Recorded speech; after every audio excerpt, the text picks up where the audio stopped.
பஞ்ச பாண்டவர்கள்ல ஒருத்தரான சகாதேவன் ஜோதிடம் சார்ந்த பல ஓலைச்சுவடியெல்லாம் எழுதியிருக்காரு.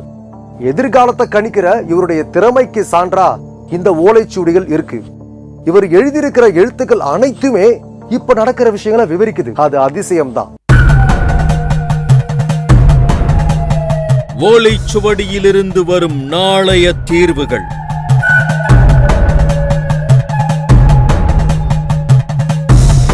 தாயக்கட்டைகளில் பதுங்கி விளையாடும் வாழ்க்கையின் ரகசியங்கள். இப்படி ஒரு அதிசயமான ஓலைச்சுவடியை பற்றி தொடர்ந்து பார்க்கலாம். இன்னைக்கு சிவகங்கை மாவட்டத்தில் இருக்கிற செட்டிக்குறிச்சி அப்படிங்கிற இடத்துல ஒருத்தர் ஓலைச்சுவடிகள் மூலமா மனிதர்களுடைய எதிர்கால மர்மம் அவரை தேடி போனோம்.